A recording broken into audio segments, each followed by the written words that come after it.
The Silent Handhold, a masterclass in emotional partnership. As Kelly wept, Mark didn't rush to fill the silence. He didn't try to fix it with platitudes. Instead, he reached for her hand.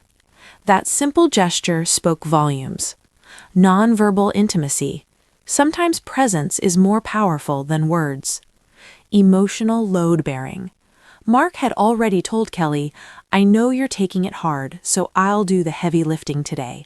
And he did, narrating Chewy's final days, explaining their decision, carrying the factual backbone so Kelly could express pure emotion. Protective support. By holding her hand, he anchored her in the storm.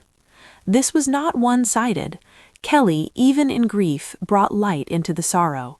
She confessed that after Chewy passed, she kissed her face 1,000 times, joking that Chewy was probably somewhere in dog heaven annoyed by it. Mark met her humor with understanding, affirming her as a great dog mom and promising, "We're going to get through this all together." It was a blueprint for compassionate communication, showing how couples can weather storms in real time. Community grief and the presidential send-off.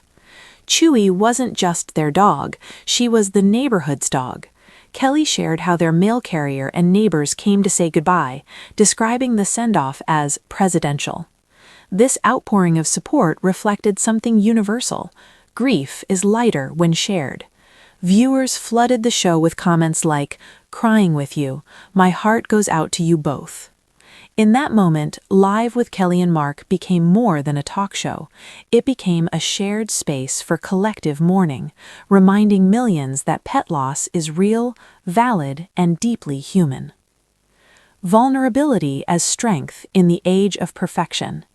In a world of curated Instagram feeds and polished celebrity images, Kelly and Mark's decision to grieve publicly was radical.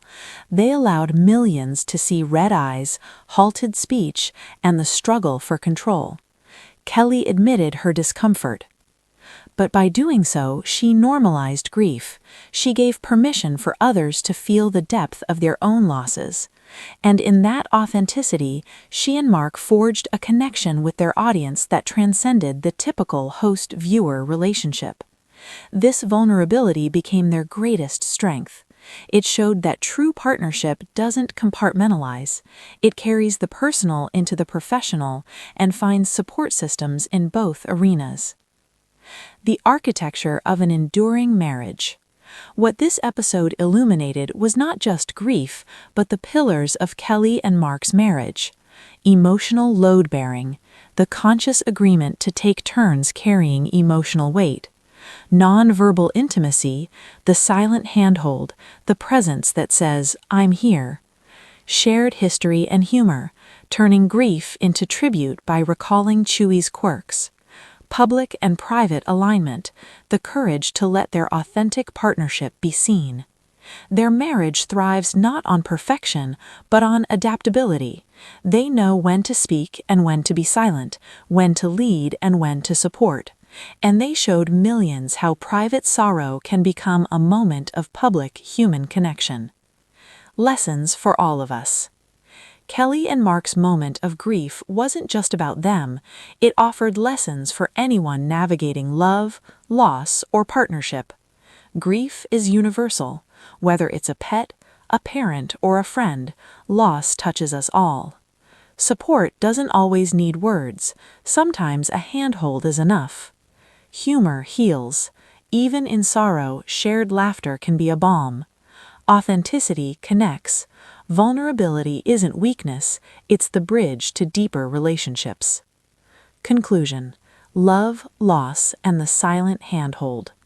On February 5, 2025, Live with Kelly and Mark became more than a talk show.